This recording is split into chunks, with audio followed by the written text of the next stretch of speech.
हाँ जी भाई, जय हिंद, नमस्कार। चलिए आ जाइए, स्वागत है आप सभी का। आज का हमारा जो टॉपिक है वो आपको पता है, कल लास्ट क्लास में हम पढ़ चुके थे चार्टर एक्ट्स के बारे में। जी हाँ, पहले हमने रेगुलेटिंग एक्ट पढ़ा, पिट्स इंडिया एक्ट पढ़ा, बाकी चार्टर एक्ट्स वगैरह पढ़े।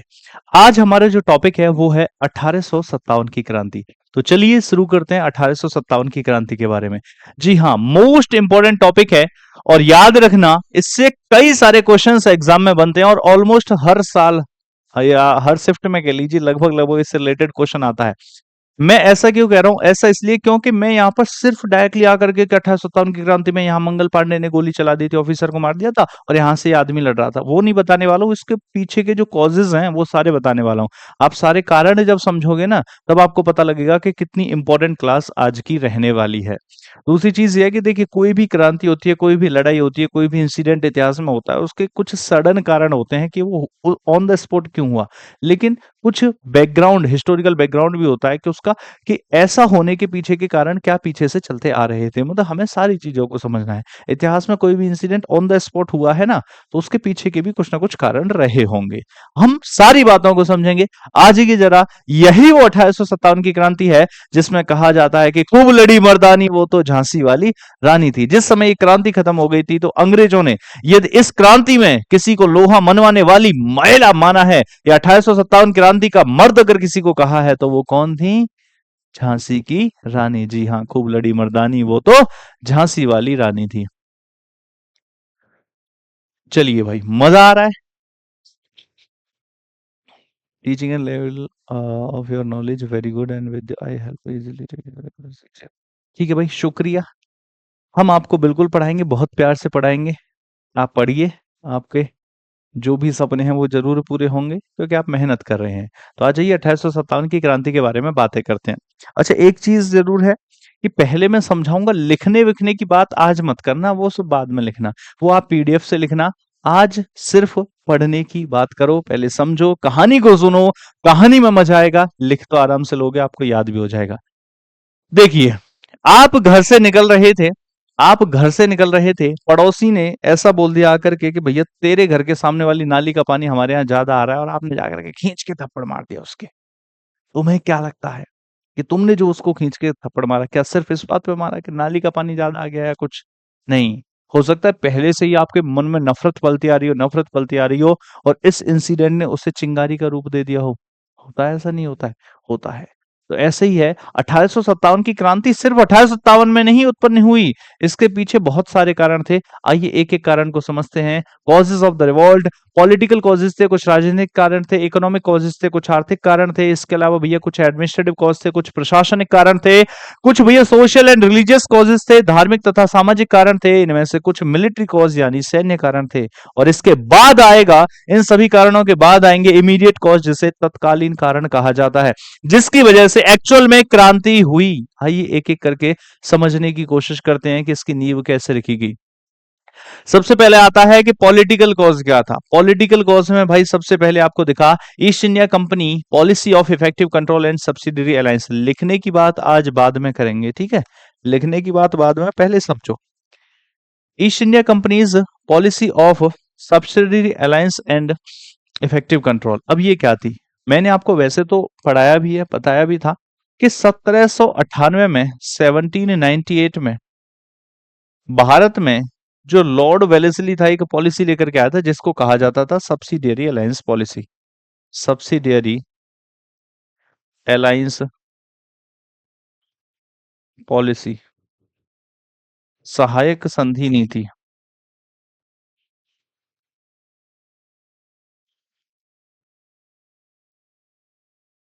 सहायक संधि नीति, जिसको कौन लेकर के आया था? By Lord Wellesley. इसको लॉर्ड वेलेस्ली लेकर के आया था। कब लाया था ये आपको पता चली कि 1798 में। सर ये पॉलिसी क्या थी? देखिए, इनिशियली जब ब्रिटिशर्स व्यापार करने के लिए आए थे, तो व्यापार करते करते ये बंगाल में प्रशासन व्यवस्था को चलाने लगे थे।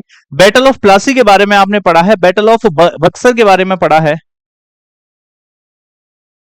बैटल ऑफ प्लासी और बैटल ऑफ बक्सर, उसी के बाद बंगाल में ब्रिटिश पावर की नींव रख दी गई थी और ये फिर शासन करने लगे थे, अकाल ला दिया था। ब्रिटिशर्स ने कानून बना के भेजा, रेगुलेटिंग एक्ट आया, फिर चार्टर एक्ट आया, ये सब कुछ आने लगे। जब ये सब कुछ चल रहा था तो ब्रिटिशर्स क्या कर रहे थे, ब्रिटिशर्स अपने आप को और पावरफुल बनाना चाहते थे। वैसे तो सुप्रीम पावर बन ही चुके थे बैटल ऑफ बक्सर के बाद, लेकिन कैसा? तो इन्होंने कहा कि भैया भारत में तो बहुत सारे प्रिंसली स्टेट्स हैं, मतलब राज्य होते थे, छोटे छोटे राज्य हुआ करते थे, और हर राजा अपने राज्य को बढ़ाना चाहता था, एक दूसरे के ऊपर ये अटैक करते रहते थे, हमने सुना होगा इतिहास में। तो मान लेते हैं कि चार राज्य हैं, ए राज्य, बी राज्य, सी राज्य और डी राज्य। ऐसा मान लेते हैं कि चार राज्य हैं। वो चार राज्य कौन से हैं? ए, बी, सी और डी, ये चार राज्य हैं। तो ब्रिटिशर्स ने क्या किया, ब्रिटिशर्स बोले कि भैया हम एक नई पॉलिसी लाए हैं, इस पॉलिसी पे जो भी साइन करेगा हम उसकी सुरक्षा करेंगे। मतलब ये राजा नंबर एक के पास गए, बोले और राजा साहब क्या हो रहा है, दोस्ती करोगे हमसे? राजा बोला कर लेंगे, क्यों नहीं करेंगे, क्योंकि पावरफुल आदमी से हर कोई दोस्ती करना चाहता है। और इस समय ब्रिटिशर्स तो सुप्रीम पावर थे, तीन तीन सेनाओं को एक साथ हरा चुके थे, बंगाल जो भारत का सबसे बड़ा प्रांत था, अवध, ये इसकी अवध की सेना को, और इसके साथ साथ मुगल एम्परर की सेना को एक साथ हरा चुके थे। तो अमीर आदमी और बेसिकली जो है पावरफुल आदमी से हर कोई दोस्ती करना चाहता है। तो अमीर तो छोड़ो, जो थे नहीं थे, लेकिन पावरफुल इस समय हो रखे थे। उसने कहा ठीक है, दोस्ती वोस्ती तो सब बढ़िया है, ऐसे कैसे मेहरबान हो रहे हो? ब्रिटिशर्स बोले आप हमें ठीक लगे, अपना शासन प्रशासन अच्छे से चलाते हो, इसलिए हम आपसे दोस्ती करना चाहते हैं, आप कैसे डरे डरे से रहते हो? इसने बोला भैया बहुत दिक्कत है, साइड में से कोई भी कभी भी अटैक कर देता है, बड़ी समस्याएं रहती हैं। इसने कहा अपनी सेना को मजबूत बनाओ, हमें ही देख लो, हमने तीन तीन सेनाओं को एक साथ हरा दिया। ये बोला भैया और कैसे मजबूत होना हो, कि आधुनिक हथियार दिलाओ इस सेना को, बंदूक दिलाओ, असला, गोला बारूद, सामने वाला तलवार लेके आए तब तक यहीं से गोली मारे ठाए। इन्हें कही ठीक है भाई बनाएंगे, लेकिन कैसे बनाया जाए? कि एक काम करो, अब तो हमारी दोस्ती हो चुकी है, आप अपनी सेना हमें दे दो। राज्य नंबर ए से क्या बोला कि आप अपनी सेना हमें दे दो, हम इस सेना को मॉडर्न बनाएंगे, बंदूक चलाना सिखाएंगे, आधुनिक आर्मी बनाएंगे। कि भैया अगर मैं सेना तुम्हें दे दूं, मेरे ऊपर इन्होंने अटैक कर दिया तो? अरे तुम्हारी सुरक्षा हम करें। ब्रिटिशर्स बोले कि तुम अपनी सुरक्षा की जिम्मेदारी क्यों ले रहे हो, तुम अपनी सेना हमें दे दो, हम उसको आधुनिक बनाएंगे, बदले में तुम्हें सुरक्षा भी देंगे। कि भैया इतने मेहरबान क्यों हो रहे हो? कि मेहरबान कुछ नहीं, हमारा तो भैया थोड़ा सा बिजनेस से प्रॉफिट हो जाएगा। भाई देखो, आपकी सेना हमारे पास आएगी, उसकी सैलरी वैली सब आप हमें दे देना, और जितने भी हथियार हथियार आएंगे उसका सारा पैसा वैसा आप हमें दे देना। तो पैसा तो आप ही दे रहे हो, तो सेना तो हम आपकी मॉडर्न बना ही रहे हैं, उसके बदले में हम आपको सुरक्षा प्रोवाइड कर देंगे, टेंशन ना लो, दोनों का फायदा है। तो राज्य नंबर ए ने क्या किया, इस ट्रेटी पे साइन कर दिया कि कोई दिक्कत नहीं है, मेरी सेना आधुनिक बनेगी, और भैया यहां से सुरक्षा भी मिलेगी। जब मैं ब्रिटिशर्स के साथ हूं, इसका मतलब मुझसे कोई कुछ कहने वाला है नहीं। तो राज्य नंबर ए की सेना को ले गए और इसको देंगे सुरक्षा। सेम यही प्रपोजल जाकर के राज्य नंबर बी को दे दिया, और राज्य नंबर बी की सेना को भी ले गए यहां से, राज्य नंबर सी की सेना को भी ले गए, डी की सेना को भी ले गए, ऐसे करते करते इन्होंने सबकी सेना ले गए। और अपनी सेना कितनी बड़ी बना ली होगी, एक तो अपनी थी ही थी, इसके अलावा ए की भी ले आए, बी की भी ले आए, सी की भी ले आए और डी की भी ले आए। सोचिए इतनी बड़ी सेना बना ली, इसको सैलरी वैलरी दे रहे हैं, हालांकि आ राजाओं से रही है, लेकिन सेना तो विशाल बना ली। राज्य नंबर ए को पता चला कि ये ब्रिटिशर्स सिर्फ मेरी नहीं सबकी सेनाएं ले गए हैं। तो राज्य नंबर ए बोला भाई ये वाला गेम मैं नहीं खेल रहा, मेरी सेना वापस करो, ये तो मैं पहले ही ठीक था, तुम तो सबका ही साथ दे रहे हो। ब्रिटिशर्स बोले कि सबके साथ को छोड़िए, हम आपका साथ दे रहे हैं, बाकी सबका देना दें, उससे आपको लेना देना नहीं, हम सुरक्षा की जिम्मेदारी लेते हैं। क्या अब कोई की सुरक्षा है, इनके पास खुद सेना नहीं है, कोई अटैक नहीं करेगा? कि तो बस ठीक है, हम तो यही चाहते हैं कोई अटैक ना करे, आपस में सेना हमारी बढ़ गई है। राज्य नंबर ए बोला कि मेरी सेना वापस करो, बोले अब नहीं, ब्रिटिशर्स बोले अब नहीं करते। राज्य नंबर वो बोला ठीक है सेना रख लो, आज से मैं तुम्हें पैसा नहीं दूंगा। कि पैसा तो देना पड़ेगा, वरना तो हम तुम्हारे ऊपर अटैक कर देंगे, लड़ लो हमसे लड़ाई। अब बताओ, ब्रिटिशर्स पहले से पावरफुल थे, ऊपर से इतनी सेना बढ़ गई, अब इनसे कौन सा राजा लड़ाई लड़े? और लड़े तो कहां से लड़े, इसके पास क्या है? भैया है ही नहीं, ना सेना है ना इतना, भैया ये पैसा भी ले रहे हैं जबरदस्ती। तो भारत के राजाओं से, भारत की राजाओं से उन्हीं की सेना अब जो है छीन ली, और ऊपर से उस सेना को मेंटेन करने का पैसा भी उन्हीं से ले रहे हैं। भारत के राजाओं से उनकी सेना छीन ली, उन्हें निहत्था भी बना दिया, और उस सेना को मेंटेन करने का पैसा भी भारत के राजाओं से लिया जा रहा है, और अगर मना करें तो लड़ लो लड़ाई। ये थी सब्सिडरी अलायंस पॉलिसी, सहायक संधि नीति। ऐसे करके ये ब्रिटिशर्स पावरफुल हुए। तो जिन भी राज्यों की सेना ली गई होगी, तुम्हें क्या लगता है कि ये राज्य नाराज होंगे या नहीं होंगे? बिल्कुल होंगे, और जब कभी भी इन्हें मौका मिलेगा तो भैया ये अंग्रेजों के खिलाफ विद्रोह जरूर करेंगे। तो कुछ ऐसे राज्य भी थे जो सब्सिडरी अलायंस पॉलिसी पर साइन कर रखे थे, जिन्होंने 1857 की क्रांति में पार्टिसिपेट किया था। तो बताओ, क्या राजा वर्ग इस कानून से परेशान था या नहीं था? बिल्कुल परेशान था। तो जब कभी भी मौका मिलेगा, ब्रिटिशर्स के खिलाफ विद्रोह जरूर किया जाएगा। आगे कुआ पीछे खाई, बिल्कुल।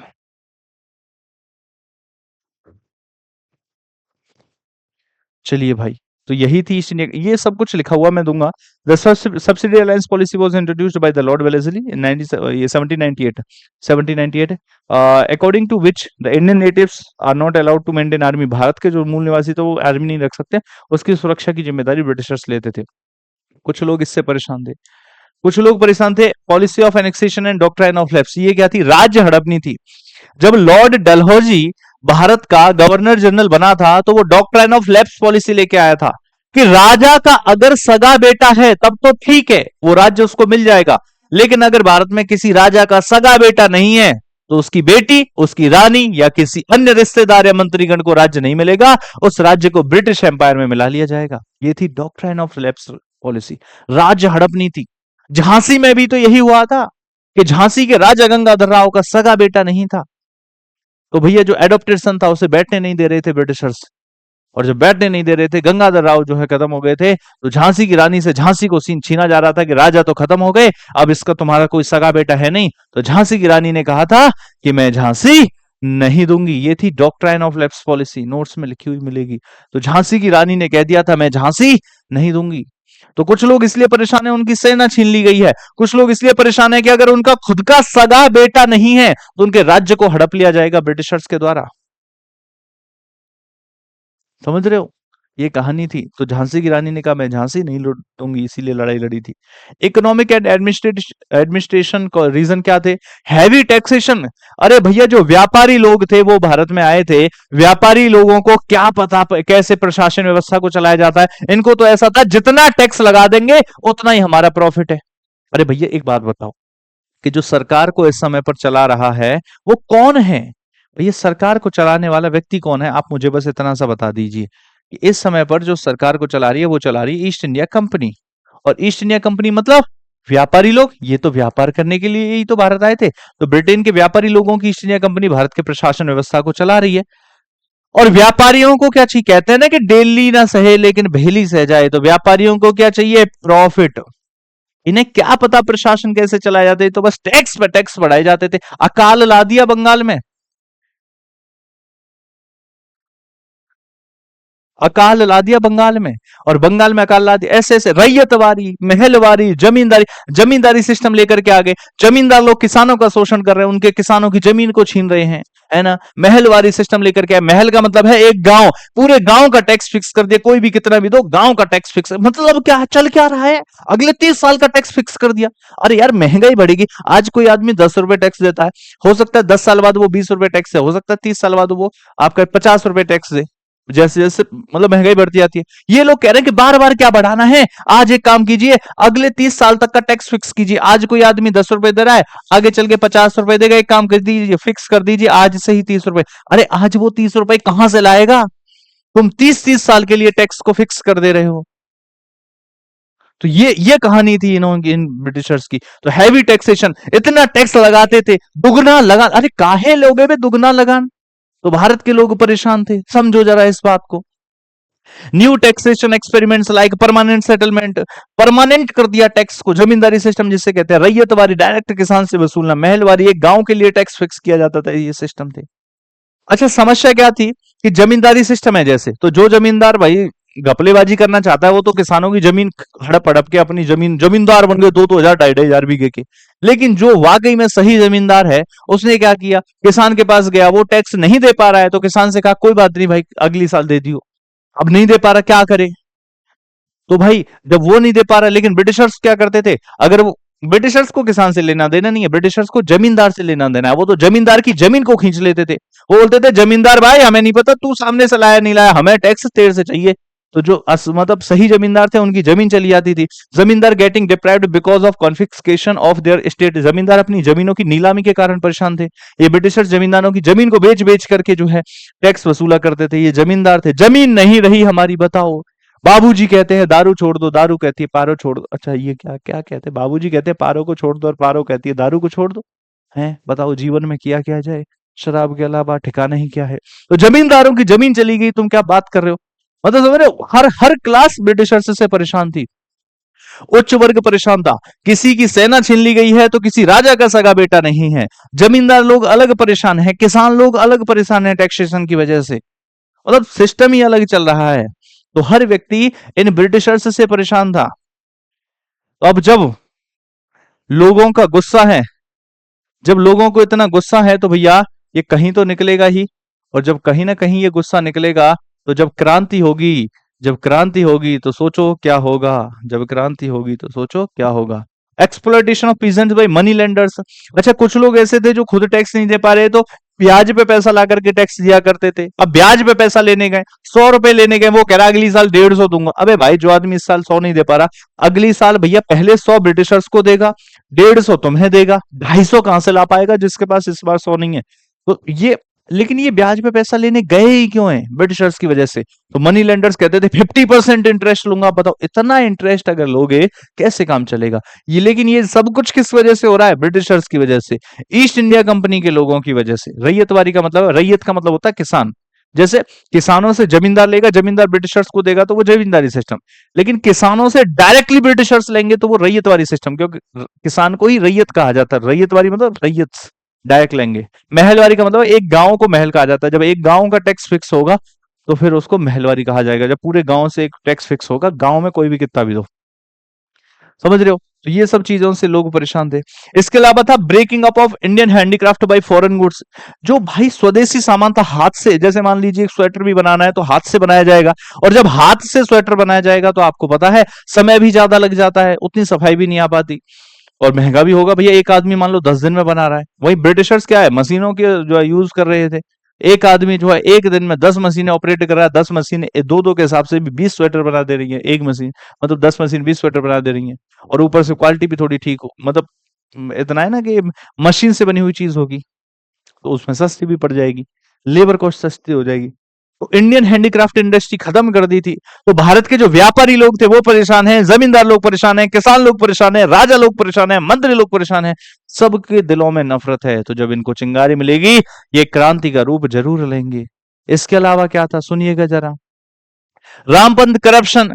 ब्रिटिशर्स थे, व्यापारी थे, व्यापारी शासन तो चला रहे थे लेकिन ये व्यापारी थे। व्यापारियों को प्रॉफिट से मतलब है, तो एडमिनिस्ट्रेशन के रूप में जितना भी काम करते थे हर चीज में रिश्वत लेते थे। अंडर टेबल मनी को ही करप्शन कहा जाता है, घूस लिया करते थे। तो रामपंथ, रामपंथ का मतलब होता है वाइड स्प्रेड। तो वाइड स्प्रेड करप्शन, चारों तरफ करप्शन फैला हुआ था। तो हर व्यक्ति इससे भी परेशान था। इसके अलावा Indian soldiers and civil servants were paid less salary in comparison to the British and their promotion was limited to the certain post. भाई देखिए, दो व्यक्ति हैं, एक ब्रिटिश पर्सन है, दो सोल्जर हैं, दोनों सिपाही हैं, दोनों की ड्यूटी 10 घंटे की है।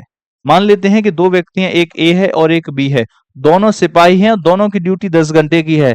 लेकिन ए क्या है, ए इंडियन है, और बी क्या है, बी ब्रिटिश पर्सन है। तो होगा क्या, इसकी सैलरी अगर 8,000 रुपए है तो इसकी सैलरी मात्र 6,000 रुपए होगी। मतलब सेम पोस्ट पर है, इंडियन है, फिर भी सैलरी कम होगी। इसके अलावा जो प्रमोशन होगा तो इसका प्रमोशन ज्यादा होगा। सीए सिर्फ लोअर पोस्ट तक रह जाएगा, अपर पोस्ट में सिर्फ ब्रिटिशर्स ही होंगे, चाहे इंडियंस कितनी भी मेहनत कर लें।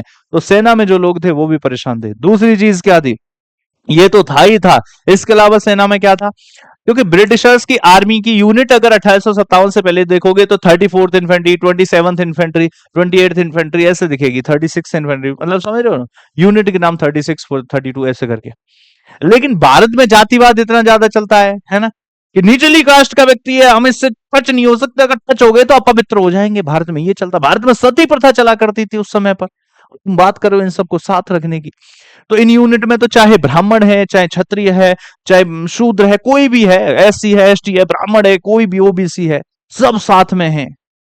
अब सोचिए जरा कि सुबह सुबह खाने के समय बैठे हुए हैं और खाना थाली है आपके सामने, थाली के सामने पानी वो मग, लोटा जिसे बोलते हैं ना, लोटा जिसे बोला जाता है जिसमें पानी भर के जो है पिया करते थे, मग जिसे बोलते हैं। तो तुम्हें नहीं पता है कि वो लोटा सुबह जो है एससी वाला लेकर के गया, एसटी लेकर के गया, ब्राह्मण लेके गया। कुछ शरारती भी हुआ करते थे लोग, हैं, जाकर के ब्राह्मणों का लोटा चुरा लिया करते थे, फिर रख दिया करते, समझ रहे हो? नहीं साफ किया होगा, ब्राह्मण आदमी कैसे खाए उसमें खाना, ये बड़ी समस्या थी। ब्रिटिशर्स तो ऐसा कुछ करते नहीं, बनेंगे सब एक साथ खाएंगे। अब किसने कौन सा बर्तन रखा है, कहां पर क्या है, मतलब सबको एक साथ रखा जा रहा था। ये भी एक कारण था ब्रिटिशर्स के खिलाफ नफरत पैदा होने का।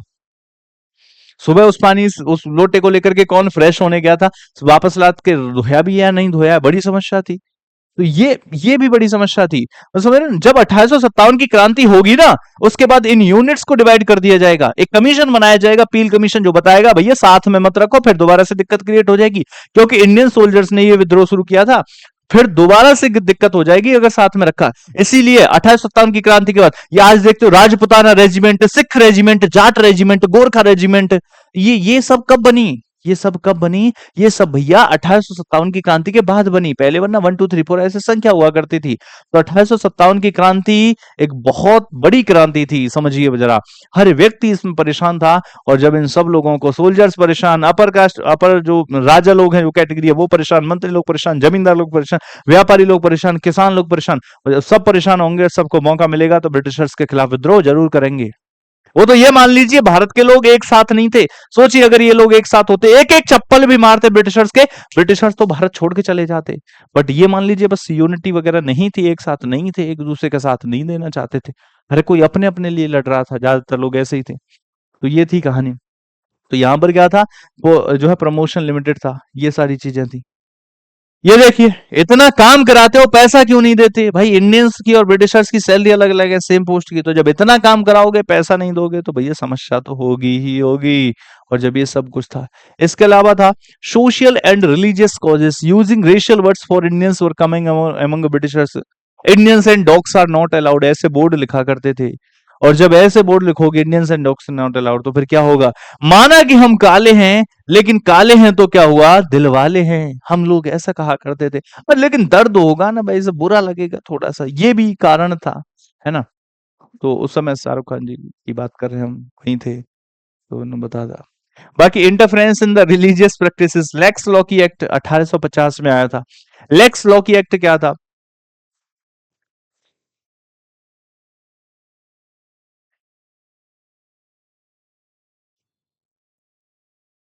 समझ रहे हो, लेक्स लॉ की एक्ट क्या था? लेक्स लॉ की एक्ट ये था, ये क्रिश्चियन मिशनरीज 1833 में आई थी। क्रिश्चियन मिशनरीज 1813 में, क्रिश्चियन मिशनरीज को अलाउ किया गया था 1813 में कि आओ और प्रचार प्रसार करो, भाई साहब कंपनी आपका खर्चा वर्चा उठा लेगी। एक कह रहा आज क्या खा के आए हो, फुल एनर्जी में दिखाई दे रहे हो।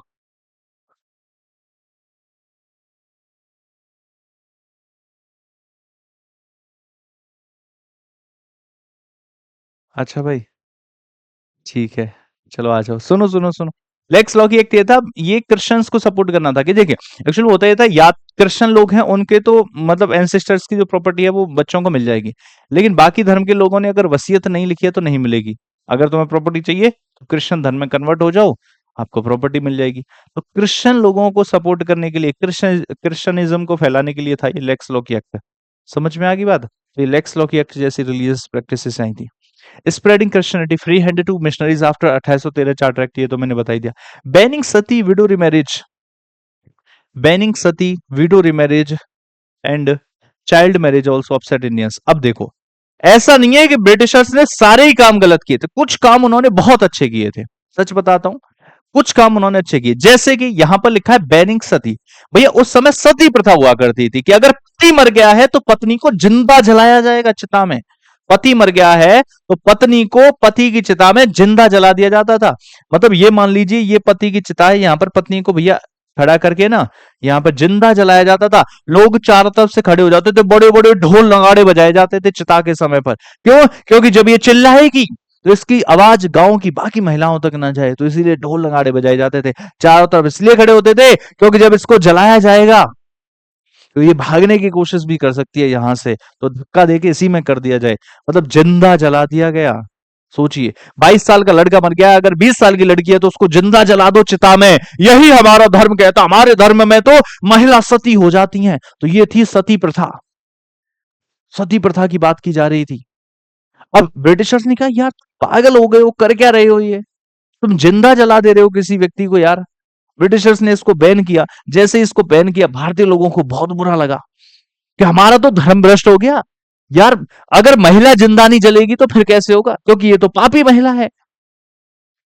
समझ रहे हो, ये महिला समाज में नहीं रह सकती। समाज का कोई व्यक्ति अगर इस महिला से, विधवा महिला से बात कर लेगा तो फिर वो अपवित्र हो जाएगा। अगर इसने उस कुएं से पानी भर लिया जिससे बाकी सब लोग भरते हैं, एक विधवा महिला वहां से पानी नहीं भर सकती, अगर भर लिया तो वो कुआं अपवित्र हो जाएगा। ब्रिटिशर्स ने कहा ये क्या चल रहा है, ये कौन सी बात है, तो इन्होंने सती प्रथा को बैन किया। तो इंडियंस के लिए ब्रिटिशर्स और भी ज्यादा खराब हो गए, क्योंकि इन्होंने तो धर्म भ्रष्ट कर दिया। तो ब्रिटिशर्स ने सती प्रथा को रोका। विडो रिमैरिज, जो महिला विधवा महिला हो गई, फिर इसको जो है पुनर्विवाह। सती प्रथा में भाई साहब एक तो विलियम बेंटिक, और इंडियंस की तरफ से बात करें तो राजा राम मोहन रॉय का बहुत बड़ा योगदान है। विडो रिमैरिज में ईश्वर चंद्र विद्यासागर विद्यासागर ईश्वर चंद्र विद्यासागर का बहुत बड़ा रोल है। तो राजा राम मोहन रॉय और विलियम बेंटिक ने मिलकर के सती प्रथा को बैन किया। तो ईश्वर चंद्र विद्यासागर के चाइल्ड रिमैरिज, मतलब विडो रिमैरिज में। चाइल्ड इन्फेंटिसाइड, भाई अब तो खैर बंद हो गया है, वरना कुछ दिन पहले ऐसा था ना, भ्रूण हत्या की अगर हम बात करें, गर्भ में ही पता करवा लिया जाता था। अब लड़का है तो ठीक है, आ जाओ लड्डू उड्डू बांटेंगे, लड़की है तो मार दिया जाता था। लेकिन उस समय तो ऐसी कोई टेक्नोलॉजी नहीं थी, तो बच्चे पैदा हो जाते थे। बच्चे पैदा हो गए, देखा लड़का है चलो लड्डू बंटवा दो, और देखा लड़की है चलो देवी माँ के मंदिर, देवी माँ के मंदिर गए। जो मंदिर हुआ करता था, उस मंदिर के बाहर बहुत बड़ा सा पत्थर, मतलब थोड़ा बड़ा सा पत्थर हुआ करता था। लड़की के पैर पकड़े और पैर पकड़ करके मार दिया जाता था उस पत्थर पर। ये हुआ करती थी भाई साहब यहाँ पर, कि बलि चढ़ा दी माता की। तो ये चाइल्ड इन्फेंटिसाइड करवाया जाता था। भाई साहब चाइल्ड मैरिज, ये 8-8 10-10 साल के बच्चों की शादी होती थी। 8 साल का बच्चा सोचिए जरा, उसकी शादी कर देगी, 8 साल की बच्ची की शादी कर दी गई। 12-13 साल में तो गांधी जी की शादी हो गई थी, सोचिए। गांधी जी राजकोट के दीवान के बेटे थे, है ना, समझ रहे हो? दीवान, टैक्स कलेक्टिंग ऑफिसर। ये मान लो आज आज के समय पे मान मान लेते हैं ना कि इनकम टैक्स वाले व्यक्ति थे गांधी जी के पापा जो थे। तो टैक्स कलेक्टिंग ऑफिसर, राजकोट के दीवान थे पापा। उनके बेटे की शादी सोची 12-13 साल में हो गई। तो आम आदमी की शादी 8-8 9-9 साल में, 7-7 8-8 साल के बच्चों की शादियां हुआ करती थी। ब्रिटिशर्स ने कहा चल क्या रहा है ये, ब्रिटिशर्स ने इसको भी बैन किया। लेकिन इन सब की वजह से हर आदमी परेशान था। भाई कुछ आदमी बाकी सी चीजों से, कुछ टैक्स से परेशान है, कुछ व्यापारी लोग परेशान है, जमींदार लोग परेशान है, और जो उन सब में नहीं आया वो इस सब से परेशान है। तो हर व्यक्ति ब्रिटिशर्स के खिलाफ नफरत पल रही थी हर व्यक्ति के दिल में। और कुछ चीज अच्छी की ब्रिटिशर्स ने, देखो ये बैन कराया, ये अच्छा किया। विडो रिमैरिज स्टार्ट करवा दी, वो भी अच्छा किया। चाइल्ड इन्फेंटिसाइड को रोका, वो भी अच्छा किया। चाइल्ड मैरिज को रोका, वो भी अच्छा किया। ट्रेन सिस्टम चलवाया, वो भी अच्छा किया। पोस्टल सर्विसेज चलवाई, वो अच्छा किया। टेलीग्राफ सर्विसेज चलवाई, वो अच्छा किया। कई सारी चीजें भी हुई हैं। आ जाइए जरा, यूनिवर्सिटीज वगैरह भी बनी। तो ये सब कुछ हुआ। और जब इतनी सारी चीजें चल रही थी, अब मैंने क्या बताया, उच्च वर्ग का आदमी क्यों परेशान था, मिडिल वर्ग का आदमी क्यों परेशान था, और डाउन वर्ग का आदमी क्यों परेशान था, हर चीज मैंने आपको बताई है। और जब इतने लोग परेशान थे, इसका मतलब दिल में नफरत बहुत ज्यादा थी। और जब दिल में नफरत बहुत ज्यादा होगी तो अब होगी क्रांति। जवाब तो देना पड़ेगा। पहले बताओ यहां तक समझ आया कि नहीं आया? आज की कहानी में यहां तक की स्टोरी समझ आई कि नहीं आई, याद हुई कि नहीं हुई? बहुत सारे क्वेश्चन यहाँ से बनते हैं। ये बताओ, बिल्कुल मिल सकते हो जब भी आप देहरादून आओ, आप भैया बेझिझक हमसे मिल सकते हो, टेंशन वाली बात ही नहीं है। पहले बताओ इतनी बात समझ में आ गई 1857 की क्रांति में? क्लियर है? आ जाइए नेक्स्ट, देखिए फिर। जवाब तो देना पड़ेगा। तो ये वो कॉजेस थे जो ऑलरेडी चलते हुए आ रहे थे। अब इमीडिएट कॉज क्या हुआ? इस चिंगारी कहां से मिली? चिंगारी कहां से मिली? Starting of revolt, starting of revolt मैं थोड़ा सा बता दूं, बाद में फिर बताऊं चिंगारी कहां से मिली थी, बाद में पढ़वा दूंगा, पहले बता देता हूं, मैं समझा देता हूं। देखिए हुआ क्या था, समय है 1857 का, 1857 का। हुआ क्या था? समय है 1857 का, 1857 का। तो भैया 1857 में एक न्यूज फैल रही थी। मजा आ गया है, बहुत अच्छी बात है, समझ आ गया है। 1857 में एक क्या, बेसिकली दो न्यूज फैल रही थी। क्या न्यूज फैल रही थी? न्यूज ये फैल रही थी कि जो आर्मी है, आर्मी में जो सोल्जर्स हैं, क्या कहा? आर्मी है, आर्मी में जो सोल्जर्स हैं उनके लिए जो खाना बनता है, भैया जो आर्मी है, आर्मी में भैया जो खाना बनता है, जो सोल्जर्स के लिए खाना बनता है, उस खाने में बोन डस्ट मिलाया जाता है। क्या मिलाया जाता है? बोन डस्ट, हड्डियों का आटा। बोन डस्ट का मतलब क्या होता है? हड्डियों का आटा मिलाया जाता है। समझ गए बात को? बोन डस्ट यानी कि हड्डियों का आटा मिलाया जाता है। अब आप सोचिए जरा, आप ब्राह्मण हैं या आप नॉन वेज वगैरह से सब लेना देना नहीं है, लेकिन आपके सामने थाली आई, दाल रोटी चावल सब्जी, रोटियां हैं, और कोई बताए कि ये जो रोटी है जो आप खाने वाले हो, अभी टुकड़ा तोड़ करके जिसका आपके मुंह में जाएगा, इस रोटी में हड्डियां पिसी हुई हैं। ये नहीं पता किस जानवर की, इंसान की, किसकी हड्डियां पिसी हुई हैं। लेकिन इस रोटी में कल कैल्शियम की कमी ना हो, ताकि सोल्जर्स के बीच में इस रोटी में हड्डियां पीस करके आटा, उसका जो चूरन है वो आटे के साथ मिलाया गया है। क्या आप वो खाना खाओगे? नहीं। तो एक तो ये न्यूज फैली हुई थी। दूसरी न्यूज ये फैली हुई थी कि एक नई राइफल आई थी, new Enfield rifle. New Enfield rifle, एक नई एनफील्ड राइफल आई थी। अब समस्या क्या थी? नई एनफील्ड राइफल में जो बुलेट थी, जो बुलेट का कवर था, जो बुलेट का कवर था, वो कवर के ऊपर बुलेट के ऊपर एक कवर था, है ना? उसको फाड़ करके जो है लोड करना। एक्चुअल में फाड़ करके क्या, पहले वाली बुलेट ऐसी तो ना ऐसे नहीं चलाई जाती थी पहले बंदूक। ऐसे चलाई जाती जैसे एटीएम के बाहर या किसी पुलिस चौकी वगैरह के बाहर वो बड़ी वाली बंदूक, देखा शादी ब्याह में चलती है, दुनाली लाया है, दुनाली। तो वो वाली बंदूक थी। उसको दोनों हाथों से पकड़ करके ऐसे कंधे से लगा करके चलाया जाता था उसको। एक गोली चल गई, फिर बीच में से तोड़ी जाती थी, फिर गोली भरी जाती थी। गोली के साथ साथ, गोली चलती क्यों है? धुआं सा निकलता, वो बारूद भरा जाता था। एक्चुअली पैकेट में बारूद हुआ करता था ना, ताकि एक लिमिटेड अमाउंट में रहे, बारिश वारिश आ जाए तो वो भीगे ना, भीग के खराब हो जाता था तो बंदूक काम नहीं करती थी। ठीक है। अभी क्या हुआ, वो बारूद डाल जहाँ पहले गोली डाली, बारूद डालते थे, फिर चलती थी, फिर धुआं निकलता था, फिर बीच में तोड़ते थे, फिर लोड करते थे, ऐसे बंदूक चलाए। सरी काफी थी बंदूक। अब समस्या क्या है कि जैसे एक गोली तुमने चला दिया, अब दोबारा लोड करनी है, या तो एक काम करो, पहले बंदूक को तोड़ो, तोड़ करके क्या, अब दोनों हाथ तो तुम्हारे बिजी हैं और बंदूक भी भारी है। तो एक काम करते हैं, बंदूक को नीचे रख देते हैं, नीचे रख करके फिर यहां से निकालते हैं पैकेट, उसको दोनों हाथों से फाड़ते हैं, फिर पकड़ते हैं, बंदूक को उठाते हैं, लोड करते हैं, सेट करते हैं। अच्छा, इतनी देर में सामने वाले ने गोली मार दी। भाई तुम इतना टाइम लगाओगे बंदूक को लोड करने में? नहीं। फिर कैसे होगी? तोड़ी, यहां से पैकेट उठाई, मुंह से पकड़ी, फाड़ी, लोड की, चला दी, धड़। तो समस्या इस बात की है कि उस पैकेट को भाई एक हाथ तो बंदूक में डल जाए तो दूसरे हाथ से मुंह से फाड़ना पड़ता था, और पैकेट को अगर मुंह से फाड़ना है, बात ये थी कि उसका जो कवर है यहाँ पर, अब इसको अफवाह कहो या सच किसी को नहीं पता, ये बताया गया कि जो ये कवर है, ये गाय या तो सुअर की चर्बी से मिलकर के बना हुआ है, या तो गाय या फिर सुअर की चर्बी से, इनके मांस से मिलकर के बना हुआ है। अब समस्या है, भाई देखो, घोड़े की चर्बी लगा देते, भैंस की लगा देते, भैंसे की चर्बी लगा देते, बकरी की चर्बी लगा देते, लेकिन नहीं, गाय और सुअर की। क्योंकि गाय पवित्र है, ब्रिटिशर्स गाय पवित्र है हिंदुओं के लिए, और सुअर पवित्र है, मतलब अच्छा नहीं मानते हैं उसको। मुस्लिम से सुअर नहीं खाते, और हिंदू लोग गाय नहीं खा सकते क्योंकि पवित्र है। और यही दोनों की चर्बी से मिलकर ये कवर बना, ये न्यूज फैल रही थी। तो जो आम आदमी थे, मतलब जो इंडियन सोल्जर्स थे ब्रिटिश आर्मी में, वो इसको ओपन नहीं करना चाहते थे, और दूसरा खाने को लेकर के समस्या थी। तो यही समस्याएं आगे बढ़ रही थी 1857 के समय पे। अब कहानी कैसे आगे बढ़ी? कहानी कुछ इस प्रकार से आगे बढ़ी कि यहाँ पर वेस्ट बंगाल वाली रीजन में एक जगह पड़ती है जिसको बोला जाता है बैरकपुर। क्या बोला जाता है? बैरकपुर। बैरकपुर में पोस्टेड थी 34th नेटिव इन्फेंट्री। बैरकपुर में पोस्टेड थी 34th नेटिव इन्फेंट्री। और जब 34th नेटिव इन्फेंट्री बैरकपुर में पोस्टेड थी, अब भैया ये बंदूक तो सब जगह जाएंगी, और बंदूक, कोई भी नई बंदूक आती है तो पहले उसकी प्रैक्टिस करवाई जाती है, चलाना सिखाया जाता है। घर में नई गाड़ी आएगी तो तुम पहले चलाना सीखोगे ना, प्रैक्टिस करोगे। तो वैसे ही हुआ कि जब नई बंदूक आई तो भैया 34th नेटिव इन्फेंट्री थी, हर जगह प्रैक्टिस सिखा रहे थे। 34th नेटिव इन्फेंट्री में बोला गया कि चलो भाई, तुमको आज बंदूक चलाना सिखाया जाएगा, आ जाओ, लाइन से लग जाओ। तो इसके सोल्जर्स को सबको लाइन से लगा दिया गया।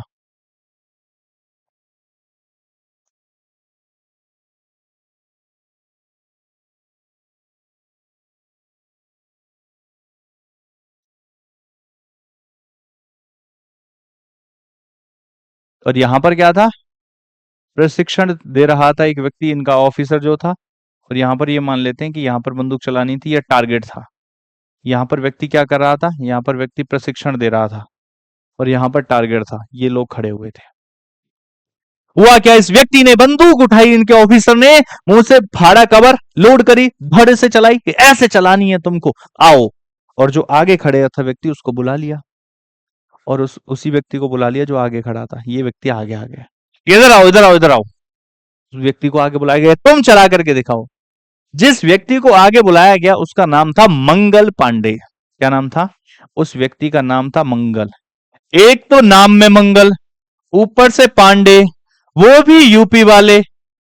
एक तो नाम में मंगल, ऊपर से पांडे, वो भी यूपी वाले। जने उधारी पंडित, मूछ लगी हुई है। यार तुम उस व्यक्ति से कह रहे हो कि आकर के इस बंदूक को चलाओ और इस कवर को अपने मुंह से फाड़ो, जिसके बारे में अफवाह फैल रही है कि ये गाय की चर्बी से मिलकर के बना है। ब्राह्मण ऊपर से पांडे नाम में है, मंगल है, मूछे में हंटा दे रखा है, कैसे फाड़े भाई उस कवर को? पांडे जी ने मना कर दिया कि नहीं भाई साहब, मैं ये काम नहीं करूंगा, मैं ये बंदूक नहीं चलाऊंगा। काफी फोर्स किया गया, पांडे जी ने मना किया, पांडे जी को गुस्सा आ गया भाई, बार बार फोर्स करे, पांडे जी ने पकड़ी पैकेट फाड़ी, लोड करी, सीधा बंदूक लगाई निशाने इधर। लेकिन इधर लगाते लगाते पांडे जी ऐसे घूमे और इसी को उड़ा दिया, इसके यहां माथे में गोली मारे, बायन इन्हें इन्हें बोला निकल जा, इसने बोला निकल जा, आई निकल जा, इसको मार दिया, अपने ही ऑफिसर को उड़ा दिया। तो पांडे जी ने अपने ही ऑफिसर को उड़ा दिया, और अपने ही ऑफिसर को उड़ा करके जैसे उड़ाया गया, हालांकि पांडे जी को अरेस्ट कर लिया गया था, हालांकि बेटा पांडे जी को अरेस्ट कर लिया गया था, लेकिन पांडे जी ने ऑफिसर को उड़ा दिया। अब यहां पर कुछ लोग ऐसा कहते हैं कि 1857 की क्रांति की जो शुरुआत थी वो बैरकपुर से हुई थी और मंगल पांडे ने करी थी। क्या मैंने अभी तक आपको ऐसा बताया कि हमें एक क्रांति करनी है या क्रांति की शुरुआत हो गई है? बताओ, क्या मैंने बताया कि क्रांति करनी है, क्रांति की शुरुआत हो चुकी है? नहीं, मंगल पांडे वाली तो एक घटना थी, एक इंसिडेंट था, ऑफिसर ने फोर्स किया, मंगल पांडे ने उड़ा दिया, और जब उड़ा दिया तो भैया मंगल पांडे को अरेस्ट कर लिया गया, और अरेस्ट करके ये बात कोई और सोल्जर ऐसा ना करे, इस वजह से मंगल पांडे को 8 अप्रैल को फांसी दे दी गई। 8 अप्रैल को मंगल पांडे को फांसी दे दी गई। ये घटना हो चुकी है। होगी क्रांति होगी, पहले बताओ, इतना समझ आया?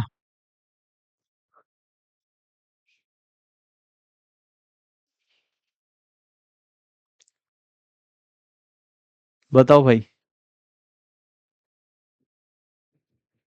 इतना समझ आया? तो 8 अप्रैल को मंगल पांडे को फांसी दे दी गई। समझ गए बात को आप? बहुत बढ़िया, ठीक है, क्लियर।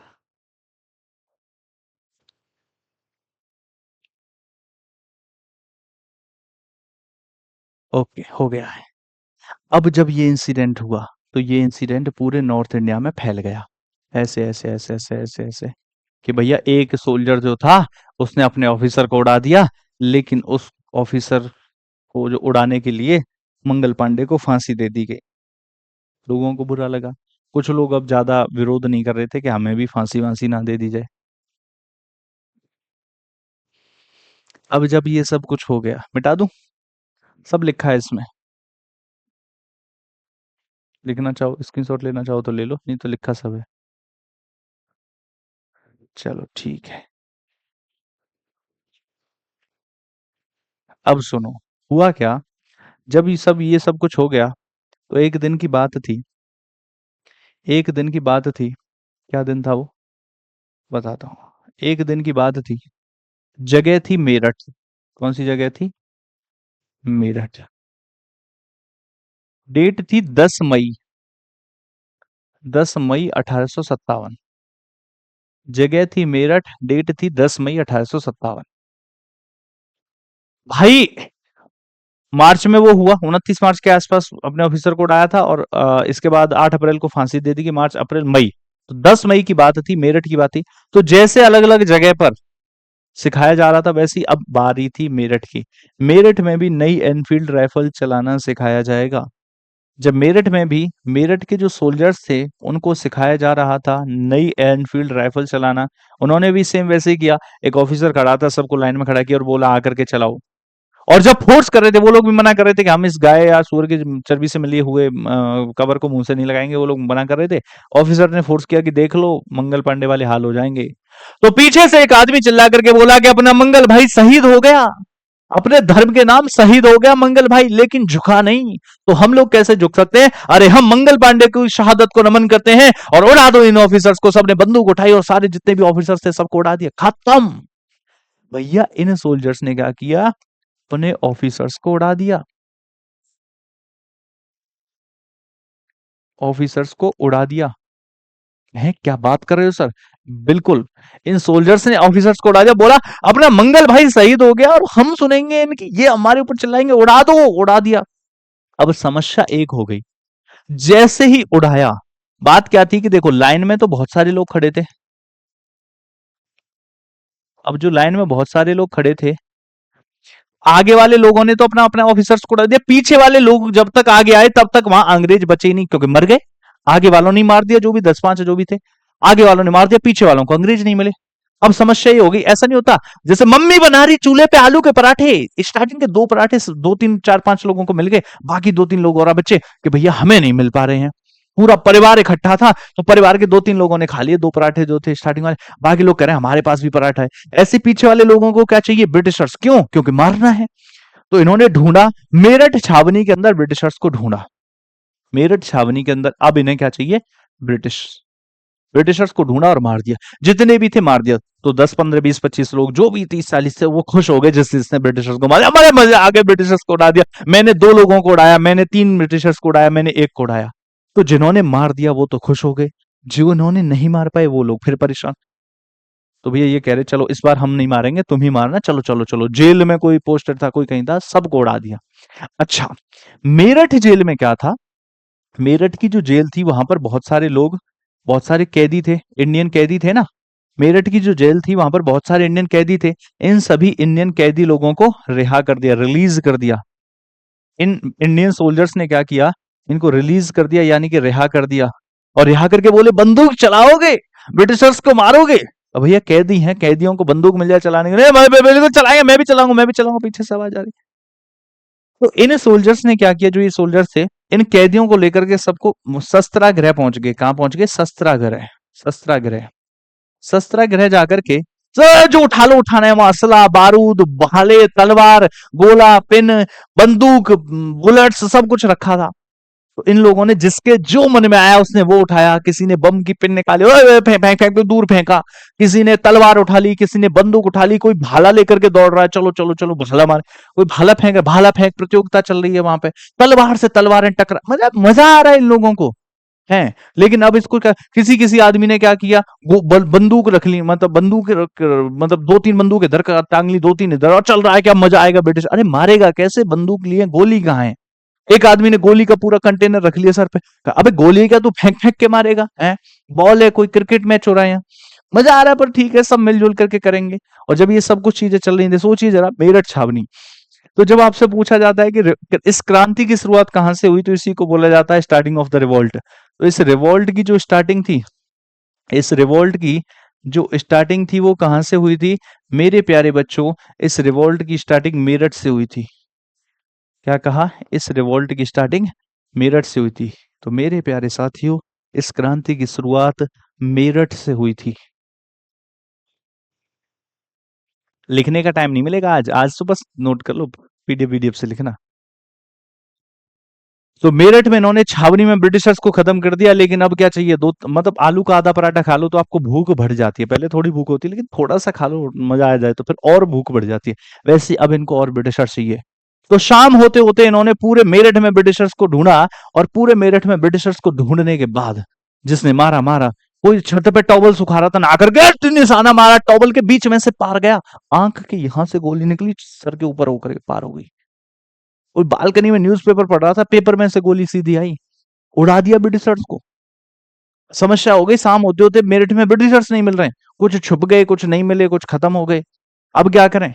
इन्होंने फटाफट से फोन निकाला, फोन निकाल के उसमें सर्च किया नियर बाई ज्यादा से ब्रिटिशर्स। क्या सर्च किया? नियर बाई ज्यादा से ब्रिटिशर्स।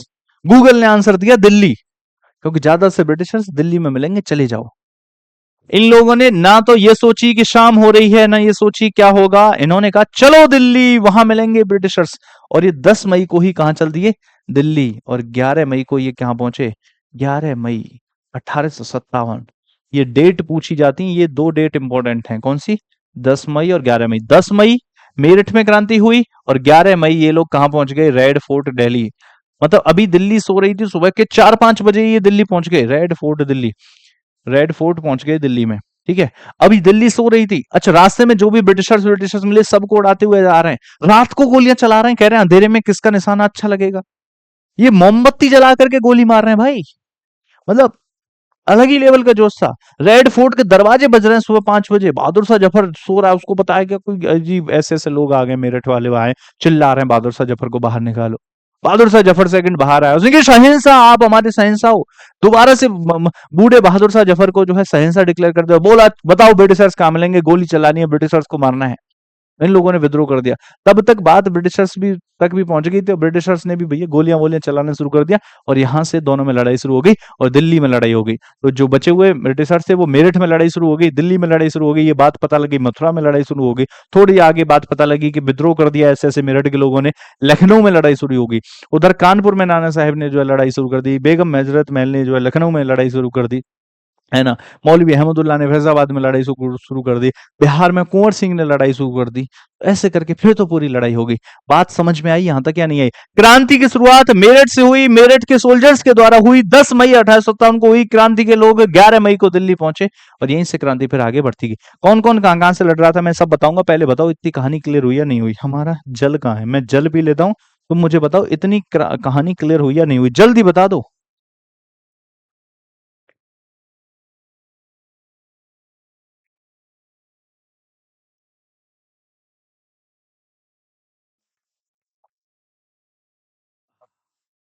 क्लियर? चलो आगे बढ़े। जी बिल्कुल ऐसा ही हुआ।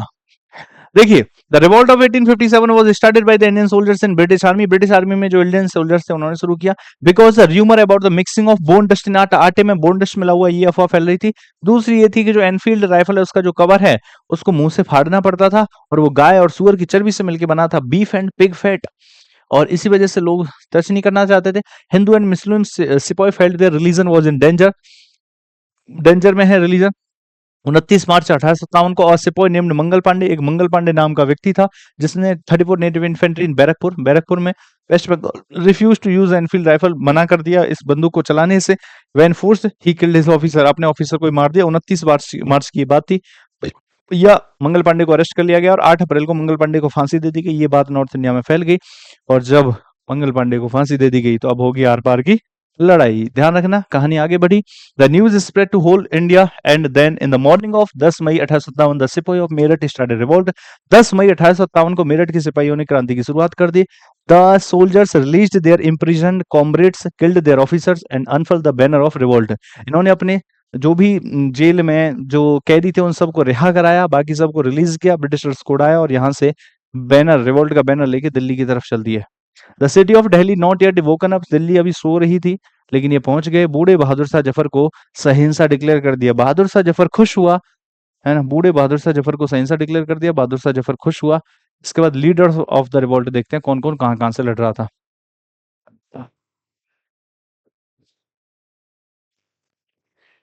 भैया बाद में लिखना पीडीएफ से, या क्लास के बाद पॉज करके लिख लेना दोबारा देख के। Leader of the revolt, Kanpur से लड़ रहे थे, natural choice was Nana Sahib, तो कानपुर से लड़ रहे थे भैया नाना साहिब।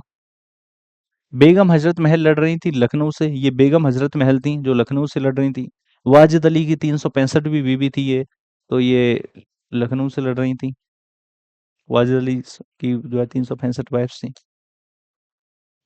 बरेली, बरेली से लड़ रहे थे खान बहादुर, फॉर्मर रूलर ऑफ रोहिलखंड। जोरदार गुरुजी, मस्तिष्क में छप गया, बहुत बढ़िया भाई, बहुत प्यारा।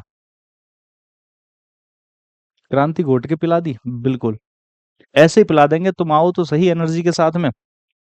बिहार से लड़ रहे थे। The revolt was led by Kunwar Singh, the जमींदार ऑफ जगदीशपुर। एक्चुअली ये पहले ब्रिटिश आर्मी में काम कर चुके थे कुंवर सिंह, और इस समय बिहार में जगदीशपुर के जमींदार थे। और जब इनसे सेना लड़ने के लिए गई तो सेना को इन्होंने अकेले ही हरा दिया। जब दोबारा सेना लड़ने के लिए गई, इनके हाथ में जहरीला तीर लग गया था, वो जहर बॉडी में फैल रहा था। इन्होंने भैया एक हाथ से अपने एक हाथ से दूसरे हाथ को अपने एक हाथ से दूसरे हाथ को तलवार से उड़ा दिया। ये थे वीर कुंवर सिंह, और उसके बावजूद भी ब्रिटिशर्स को हराया। ये थे वीर कुंवर सिंह। इसके अलावा देखेंगे तो लीडर्स ऑफ द रिवोल्ट, मौलवी अहमदुल्ला थे फैजाबाद से। ये फैजाबाद से मौलवी अहमदुल्ला लड़ रहे थे, हमने अभी बात करी थी इनकी। Rani Lakshmibai, who assumed the leadership of the sepoys at Jhansi, Jhansi से लड़ रही थी रानी लक्ष्मीबाई। इसके अलावा बख्त खान फ्रॉम दिल्ली, ये दिल्ली से लड़ रहे थे बख्त खान। बहादुर शाह जफर तो खैर बूढ़े हो चुके थे।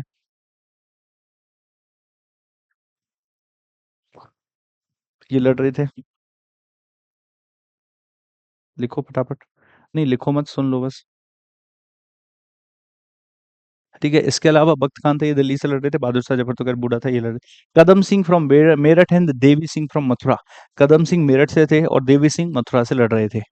ठीक है, आइए देखिए, leaders of the revolt at a glance क्या कहते हैं ये। दिल्ली से बख्त खान, कानपुर से नाना साहब, लखनऊ से बेगम हजरत महल, बरेली से खान बहादुर, बिहार से कुंवर सिंह, फैजाबाद से मौलवी अहमदुल्ला, झांसी से रानी लक्ष्मीबाई और बागपत से शाहमल। ये भी लिख दिए इसमें दो, एक और बागपत से शाहमल। इसके अलावा है ब्रिटिश। अच्छा, ये तो हो गए इंडियन लीडर्स। अब ब्रिटिशर्स कौन कौन थे इसको भी देख लेते हैं। दिल्ली से थे जॉन निकोलसन, लेफ्टिनेंट हडसन और लेफ्टिनेंट ये कौन थे, विलोगवाई। कानपुर से थे ह्यूज विलर और कॉलिन कैंपबेल। लखनऊ से थे हेनरी लॉरेंस, ब्रिगेडियर इंग्लिश। ये पूछे जाते हैं, ब्रिगेडियर इंग्लिश पूछा गया है। हेनरी हैवक, जेम्स आउट्रा और कॉलिन कैंपबेल। झांसी से थे सर ह्यूरोज। ह्यूरोज झांसी वाला कई बार पूछा गया है। बनारस से थे कॉलिन जेम्स नील। कॉलिन जेम्स नील बनारस से थे। इसके अलावा अगर बात करी जाए तो भाई कॉजेज ऑफ फेलियर, क्यों हार गए इस क्रांति को। सर जब इतने बड़े पैमाने पर सब लोग लड़ रहे थे तो फिर हम इस क्रांति को क्यों हार गए, इसके हारने के कारण क्या थे। एक था भैया लैक ऑफ कोऑर्डिनेशन, तालमेल की कमी थी, बहुत कंफ्यूजन है। भाई देखो, ब्रिटिशर्स का टारगेट फिक्स था। एक आदमी सेंट्रल लीडरशिप थी उनकी, एक आदमी सबको कमान दे रहा है। उसने क्या किया, 10 जगह लड़ाई लड़नी है तो 9 जगह थोड़ी थोड़ी सेना रखी, 10वीं जगह ज्यादा सेना भेज दी, उसको हराया। वही सेना 9वीं जगह भेजी, वही 8वीं जगह भेजी, वही 7वीं जगह भेजी और सबको हराया। देखा नहीं, अभी मैं ब्रिटिश रेजिस्टेंस करा रहा था, एक एक आदमी दो दो तीन तीन जगह पहुंचा, क्यों, एक जगह को हरा करके। लेकिन इंडियंस क्या थे, सबको अपना अपना फायदा चाहिए था, ज्यादातर को मतलब अपना अपना कोई एक आधा ही था, जैसे कि झांसी की रानी सब साथ मिलकर लड़े। और ना सबको अपना अपना, किसी की पेंशन रोकी जा रही थी तो किसी की गद्दी छीनी जा रही थी, सब इसलिए लड़ रहे थे। तो सबको अपना अपना फायदा चाहिए था, एक दूसरे की मदद कोई नहीं करना चाहता था। तो एक तो कोऑर्डिनेशन नहीं था, लीडरशिप की कमी थी, सेंट्रल लीडरशिप थी नहीं, सब अपने आप में लीडर थे, जिसको जो अच्छा लग रहा था वो कर रहा था। अगर भारत के लोग एक जैसे एक साथ होते तो कहानी कुछ अलग होती। बहुत कंफ्यूजन है भाई, lack of coordination, lack of central leadership, केंद्रीय लीडरशिप की कमी थी। और लास्ट में ये चीज तो है भाई, common ideology and same political goal नहीं था, सबकी आइडियोलॉजी कॉमन नहीं थी, सेम पॉलिटिकल गोल नहीं था। और एट द एंड जो उनके पास, ब्रिटिशर्स के पास भाई आधुनिक हथियार भी तो थे। भाई ये सारी बातें तो ठीक है, लेकिन ब्रिटिशर्स के पास आधुनिक हथियार थे या नहीं थे। ब्रिटिशर्स के पास भाई आधुनिक हथियार भी थे, तो इसी वजह से एक कारण वो भी है, लैक ऑफ रिसोर्सेज। तो ब्रिटिशर्स के पास रिसोर्सेज ज्यादा थे, उनके पास आधुनिक हथियार थे। बताओ फटाफट, समझ में आई, समझ में आई या नहीं आई बात। तो ब्रिटिशर्स के पास लैक ऑफ रिसोर्सेज। लेकिन जब ये क्रांति हो गई तो फिर हुआ क्या क्रांति के बाद, impact of the revolt, revolt का असर क्या हुआ। मैं ऐसे पहले लिख के बता देता हूँ। रिवोल्ट का असर ये हुआ, क्या हुआ, जैसे ये भारत है, ये ब्रिटेन है। तो भैया ब्रिटेन के कुछ व्यापारियों की कंपनी भारत में आई थी ना, जिसका नाम क्या था, ईस्ट इंडिया कंपनी। तो ब्रिटेन के कुछ व्यापारी थे, इन व्यापारियों की कंपनी भारत में आई, ईस्ट इंडिया कंपनी। इसने प्रशासन व्यवस्था को चलाया। लेकिन जैसे जैसे इसने प्रशासन व्यवस्था को चलाया, भारत में क्या हो गया, हालात खराब हो गए और 1857 की क्रांति जैसे हालात बन गए। और फिर क्रांति हो गई। और जब क्रांति हो गई, हारते हारते बचे थे ब्रिटिशर्स, भागने ही वाले थे। तो जब क्रांति हो गई तो ब्रिटेन बोला कि हे व्यापारियों, तुम्हें, तुम रहने दो, प्रशासन चलाना तुम्हारे बस की नहीं है, तुम सिर्फ एंड सिर्फ क्या करो, व्यापार करोगे, तुम सिर्फ एंड सिर्फ व्यापार करोगे। तुम एडमिनिस्ट्रेशन, एडमिनिस्ट्रेशन यानी कि प्रशासन नहीं चलाओगे। तो भैया इंडिया को कौन कंट्रोल करेगा, तो जो ब्रिटिश गवर्नमेंट होगी वो डायरेक्टली अब इंडिया को कंट्रोल करेगी। जो ब्रिटिश गवर्नमेंट होगी, इसी को ब्रिटिश क्राउन बोलते हैं। ब्रिटिश क्राउन का मतलब क्या है, जो ब्रिटिश गवर्नमेंट है अब वो डायरेक्टली कंट्रोल करेगी, मतलब ब्रिटेन की जो रानी होगी, ब्रिटेन की जो क्वीन होगी, उसी के अंडर अब इंडिया को कंट्रोल किया जाएगा। तो अब इंडिया को कंट्रोल कौन करेगा, इंडिया के प्रशासन को कौन चलाएगा, बताओ जरा, डायरेक्ट ब्रिटिश गवर्नमेंट। अब ईस्ट इंडिया कंपनी का कोई रोल नहीं है। भाई देखो, 1757 से लेके 1857 तक ईस्ट इंडिया कंपनी का रोल था। 1857 के बाद कंपनी क्या बन चुकी है, प्योरली कमर्शियल बॉडी बन चुकी है। अब इसका काम सिर्फ व्यापार करना है, अब ये कंपनी शासन नहीं करेगी। तो इसी वजह से अब शासन कौन करेगा, अब डायरेक्ट ब्रिटिश गवर्नमेंट इंडिया में शासन करेगी और इंडिया की प्रशासन व्यवस्था को चलाएगी। और जब प्रशासन व्यवस्था को चलाएगी तो भैया अब इंडिया में ना कोई रेगुलेटिंग एक्ट आएगा, ना चार्टर एक्ट आएगा। अब तो ब्रिटिश गवर्नमेंट डायरेक्ट इंडिया में भेजेगी, तो गवर्नमेंट ऑफ इंडिया एक्ट क्या भेजेगी, गवर्नमेंट ऑफ इंडिया एक्ट। और 1857 के बाद अब नेक्स्ट जो आया वो 1858 में आया। तो इसी को बोलेंगे भारत सरकार अधिनियम, भारत सरकार अधिनियम। इसी को बोला गया भारत सरकार अधिनियम 1858। ठीक है, भारत सरकार अधिनियम 1858। पहले बताओ, इतनी चीज समझ आई? इतनी चीज समझ आई? और क्योंकि अब कोई कंपनी तो है नहीं, इसीलिए उसमें गवर्नर जनरल ऑफ इंडिया नहीं, अब उसकी जगह पे होगा वायस रॉय। वो देखेंगे, पहले बताओ, इतना क्लियर? यस सर, बहुत बढ़िया।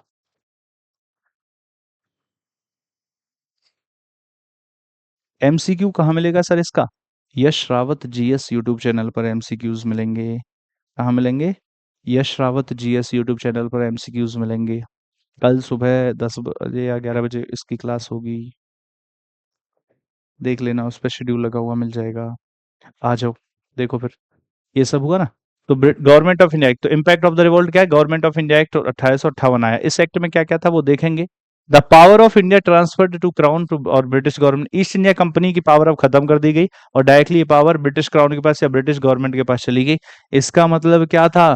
कि जो ईस्ट इंडिया कंपनी था, इसकी भैंस गई पानी में। तो गई भैंस पानी में, अब की बार क्वीन की सरकार। इसका मतलब क्या है? ईस्ट इंडिया कंपनी की भैंस गई पानी में और अब की बार रानी की सरकार। रानी डायरेक्टली कंट्रोल करेगी इंडिया को। समझ में आई बात? हाँ भाई, समझ में आई बात या नहीं आई? जल्दी से बता दो।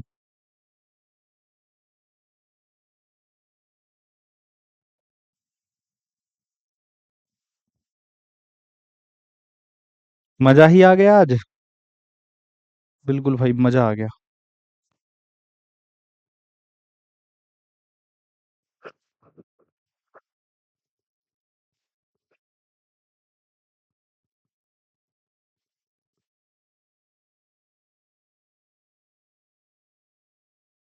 चलो फिर नेक्स्ट देखो।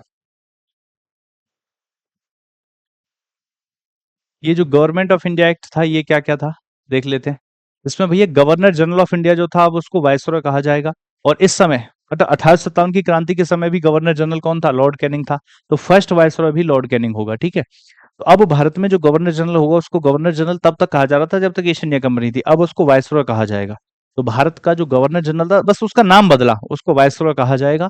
और जो लास्ट गवर्नर जनरल था, जो 1857 की क्रांति के समय गवर्नर जनरल था, उसका नाम था लॉर्ड कैनिंग। तो यही अगला वायसरॉय बन गया। दूसरा क्या था? एक पोस्ट लाई, ये था लॉर्ड कैनिंग। एक और पोस्ट लाई गई थी, बस ये बताना था मुझे। अच्छा, ये क्या और भी चीजें बतानी थी। देखो सुनो, मैं बताता हूँ। जैसे ये ई हमार भारत। नहीं, एक काम करो, अब इसमें देखो। सुनो, जैसे ये हमारा भारत हो गया, तो यहाँ पर कौन हुआ करता था head? Governor general of India, यही तो हुआ करता था। और गवर्नर जनरल ऑफ इंडिया की मदद के लिए दो बोर्ड हुआ करते थे, एक था बोर्ड ऑफ कंट्रोल और एक कौन था? Board of directors. और यहाँ पर क्या था? ब्रिटेन। तो बोर्ड ऑफ कंट्रोल के लोग ब्रिटेन से कनेक्टेड रहा करते थे, ऐसा ही कुछ तो था। अब क्या हुआ? अब तो ईस्ट इंडिया कंपनी सिर्फ व्यापार करेगी। अब तो ईस्ट इंडिया कंपनी सिर्फ व्यापार करेगी, प्रशासन तो चलाएगी नहीं।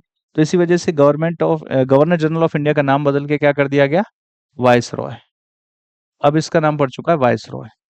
समझ गए बात को? ठीक है। अब जब इसका नाम वायसरॉय पड़ चुका है, तो ये तो बचा ही नहीं। और जब यही नहीं बचा, ईस्ट इंडिया कंपनी बची। ये क्यों बनाया था court of directors? East India company की मदद करने के लिए। और जब ईस्ट इंडिया कंपनी नहीं बची, तो कोर्ट ऑफ डायरेक्टर्स भी खत्म, बोर्ड ऑफ कंट्रोल भी खत्म। तो बोर्ड ऑफ कंट्रोल को भी खत्म किया गया 1858 में, कोर्ट ऑफ डायरेक्टर्स को भी खत्म किया गया, और गवर्नर जनरल ऑफ बंगाल का नाम बदल करके वायसरॉय कर दिया गया।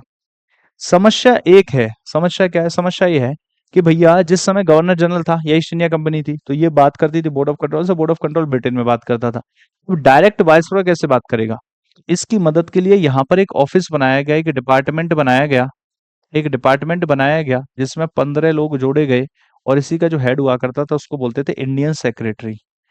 तो ब्रिटिश गवर्नमेंट में एक इंडियन सेक्रेटरी की पोस्ट रखी गई। ब्रिटिश गवर्नमेंट में इंडियन सेक्रेटरी की पोस्ट रखी गई।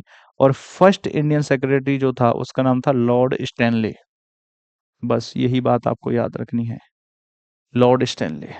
क्या क्या कहा? बोर्ड ऑफ कंट्रोल को खत्म कर दिया गया, कोर्ट ऑफ डायरेक्टर्स को खत्म कर दिया गया, ईस्ट इंडिया कंपनी सिर्फ व्यापार करेगी। भैया यहाँ पर गवर्नर जनरल ऑफ इंडिया का नाम बदल के वायसरॉय कर दिया गया। फर्स्ट वायसरॉय कौन था? जो फर्स्ट वायसरॉय था, वो था लॉर्ड कैनिंग।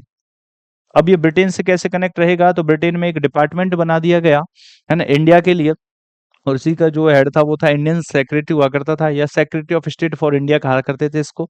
और फर्स्ट इंडियन सेक्रेटरी या first secretary of state for India जो था वो था लॉर्ड स्टैनली। समझ में आ गई बात?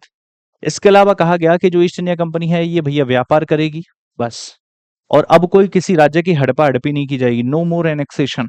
अब कोई हड़पा हड़पी नहीं की जाएगी, नो मोर एनेक्सेशन। ऐसा भी कहा गया कि अब कोई हड़पा हड़पी नहीं की जाएगी, नो मोर एनेक्सेशन।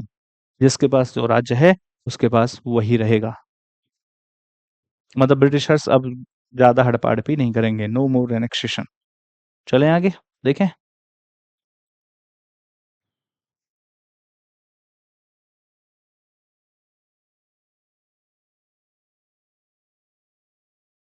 चलिए फिर, देखिए, आइए देखिए। Office of board of control and court of directors were abolished. Board of control और कोर्ट ऑफ डायरेक्टर्स के ऑफिस को एबॉलिश कर दिया गया। Institute the office of secretary of state for India.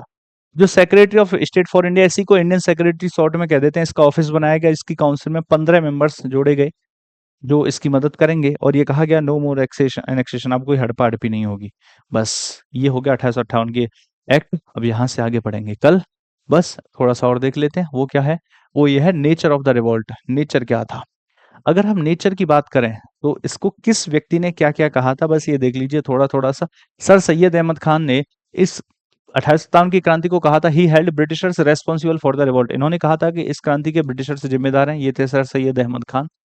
इसके अलावा वी डी सावरकर ने इसको first war of Indian national independence, भारतीय राष्ट्रीय इंडिपेंडेंस की, स्वतंत्रता की पहली लड़ाई इसको कहा है, वी डी सावरकर साहब ने। ये पूछे जाते हैं किसने कहा, ये वी डी सावरकर साहब थे।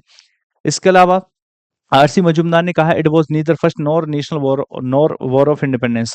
Neither first nor national nor war of independence, इसने कहा है आरसी मजूमदार ने कि ना तो ये पहली लड़ाई थी, ना आजादी की पहली लड़ाई थी, और ये तो इंडिपेंडेंस की लड़ाई ही नहीं थी, ये तो बस एक क्रांति थी। ठीक है। इसके अलावा बात करें, ये थे भैया आरसी मजूमदार। इसके अलावा थे सुरेंद्र नाथ सेन, ये थे नहीं, सुरेंद्र नाथ सेन का फोटो नहीं है, कोई बात नहीं। Surendra Nath Sen, it was a war which started for the protection of religion. Surendra Nath Sen ने कहा है कि ये लड़ाई थी जो धर्म को बचाने के लिए शुरू हुई थी, बट गॉट कन्वर्टेड, लेकिन बाद में ये कन्वर्ट हो गई वॉर ऑफ इंडिपेंडेंस, आजादी की लड़ाई में। और जवाहरलाल नेहरू ने कहा है कि it was a feudal outburst headed by the feudal chiefs. ये फ्यूडल आउटबर्स्ट था जो फ्यूडल चीफ्स की वजह से हुआ था। चलिए, ये थी कहानी आज की, बस यहाँ तक। आशा करता हूं कि ये टॉपिक आपके समझ आया होगा, और यहाँ से बहुत सारे प्रश्न आपके बनते हैं, तो आप इसको कवर कर लेना, पीडीएफ से नोट डाउन कर लेना। यहीं तक रखते हैं, कल मिलते हैं सबको। नमस्कार भाई, जय हिंद।